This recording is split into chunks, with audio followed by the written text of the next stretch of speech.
विश्व के इतिहास में कई ऐसी खौफनाक घटनाएं हुई हैं जिनके बारे में पढ़कर रोंगटे खड़े हो जाते हैं। गौर करने वाली बात यह है कि ये घटनाएं न केवल अतीत के पन्ने पर एक काले वक्त के तौर पर दर्ज हुई हैं, बल्कि इनसे जुड़ी तस्वीरें भी उस दौर के दर्द को बयां करती हैं। वर्ष 1937 के आसपास जापान की सेना द्वारा चीन के नानकिंग में की गई बर्बरता इसका एक बड़ा उदाहरण है। इसे रेप ऑफ नानकिंग भी कहा जाता है। कहते हैं कि इस कत्लेआम में जहाँ एक और करीब 3 लाख लोग मारे गए थे, वहीं बड़ी संख्या में महिलाओं के साथ भी दुर्व्यवहार किया गया था। तो आइए इंसानियत को शर्मसार कर देने वाले इस नरसंहार की कहानी को जानते हैं। बात उस दौर की है जब अपने अपने अधिकार क्षेत्र, भौगोलिक सीमा और दबदबे को बढ़ाने की दौड़ में कई राष्ट्र युद्ध में थे। इसी क्रम में जापान शहर और सुई यूनान पर अधिकार करते हुए शांसी पहुंचा, जहां उसे चीनी सेना से कड़ी टक्कर मिली। वो बात और है कि वो इसको जीतते हुए शंघाई पर कब्जा करने में सफल रहा। शंघाई के बाद जापानी सेना नानकिंग पहुंची। वहां उसने 9 दिसंबर 1937 को चीनी सैनिकों को आत्मसमर्पण कर देने की धमकी दी।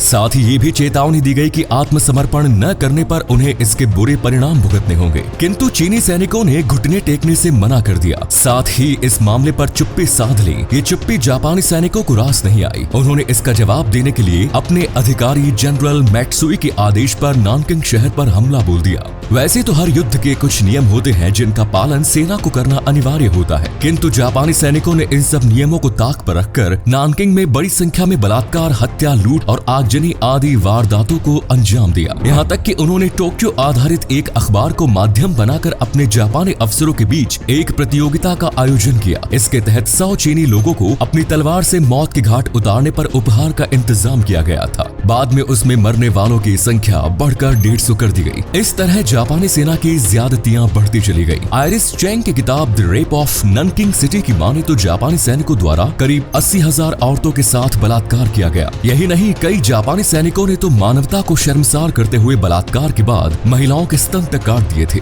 साथ ही उन स्तनों को कील के सहारे दीवारों में जड़ दिया। उन्होंने अपनी किताब में ये भी लिखा कि द्वितीय विश्व युद्ध के दौरान यूरोपीय देशों ने जितने लोगों को खोया, उससे कहीं ज्यादा लोगों को जापानी सेना ने केवल नानकिंग में मौत की घाट उतार दिया था। इतना ही नहीं, जापानी सैनिकों ने पिता को अपनी बेटियों और बेटों को अपनी मां के साथ बलात्कार करने तक के लिए मजबूर कर दिया। ये नरसंहार कितना खतरनाक रहा होगा, इसका अंदाजा इसी से लगाया जा सकता है कि इस पर किताब लिखने वाली लेखिका आयरिस चैंग ने किताब लिखने के कुछ दिन बाद ही आत्महत्या तक कर ली थी। इसके बाद जापानी सैनिक यही नहीं रुके। उन्होंने अपनी बर्बरता का खेल जारी रखा और अपने सैन्य बल पर उत्तरी, पूर्वी और दक्षिणी चीन पर अपना कब्जा जमाया। उसने चीन के पश्चिमी और उत्तरी पश्चिम हिस्से पर भी कब्जा करना चाहा, लेकिन वो इसमें सफल नहीं हो सका था। अपनी जीत के सिलसिले को आगे बढ़ाने के लिए 1941 में जापानी सैनिकों ने पर्ल हार्बर पर हमला कर दिया। इससे उसे बड़ा नुकसान हुआ। असल में पर्ल हार्बर पर हमले के बाद ही अमेरिका ने उसके खिलाफ युद्ध की घोषणा कर दी। जापान जब तक इसके सामने के लिए खुद को तैयार कर पाता,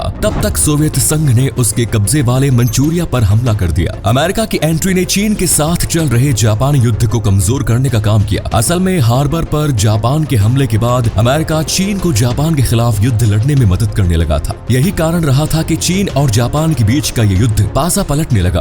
आगे धीरे धीरे जापान कमजोर होता गया। हिरोशिमा और नागासाकी पर परमाणु हमले के बाद तो उसकी कमर ही टूट गई और अंततः 1945 में उसने हार मानते हुए सरेंडर कर दिया। इस तरह जाकर उसकी बर्बरता को पूर्ण विराम लगा। इस नरसंहार के दौरान मारे गए लोगों की याद में चीन सरकार ने साल 1995 में नानजिंग मेमोरियल हॉल का निर्माण किया गया। वर्ष 1995 में इसको दोबारा बनाया गया। इस स्मारक में आप उस दौर के कई ऐतिहासिक रिकॉर्ड पढ़ सकते हैं। साथ ही यहाँ मौजूद मूर्तियों में वास्तुकला के बेहतरीन नमूने देखने को मिलते हैं। यह स्मारक करीब 28,000 वर्ग मीटर के क्षेत्रफल में फैला हुआ है। डिजाइन की बात की जाए तो इसे 3 प्रमुख हिस्सों में बांटा गया है। पहले में आउटडोर प्रदर्शनी लगी दिखाई देती है, दूसरे में पीड़ितों के अवशेष और तीसरे में ऐतिहासिक दस्तावेजों के लिए एक प्रदर्शनी हॉल बनाया गया है। इतिहास की घटना को लेकर अलग अलग मत है। पहला, जिसमें जापान की कुशल सेना और योजनाबद्ध तरीके से की गई नानकिंग शहर पर चढ़ाई, जिसका गुणगान जापान अपने सैन्य बल के शौर्य को जताने के लिए करता है। वहीं दूसरा मत चाइना की सरकार की विफलता की ओर इशारा करता है, जिसमें सरकार अपने नागरिकों की सुरक्षा करने में बुरी तरह नाकाम रही। तीसरा मत उन यूरोपीय और अमेरिकी लोगों से जुड़ा था जो कि अपनी जान जोखिम में डालकर चीनी लोगों की सहायता करने में जुटे हुए थे। ऐसा माना जाता है कि वो जापानी सैनिकों की बर्बरता को दुनिया के सामने लाने की कोशिश कर रहे थे। यही कारण है कि जापानी सैनिकों की बर्बरता के चलते मरने वालों की संख्या पर आज भी चीनी और जापानी आंकड़े मेल नहीं खाते। जापान मौत के आंकड़ों को चीन के दावे से आधा मानता है, वहीं जापान ने इसके लिए आज तक माफी नहीं मांगी। तो दोस्तों, आप क्या सोचते हैं, जापान का ये नरसंहार संहार सही था या गलत, हमें कमेंट्स में जरूर बताएं। धन्यवाद।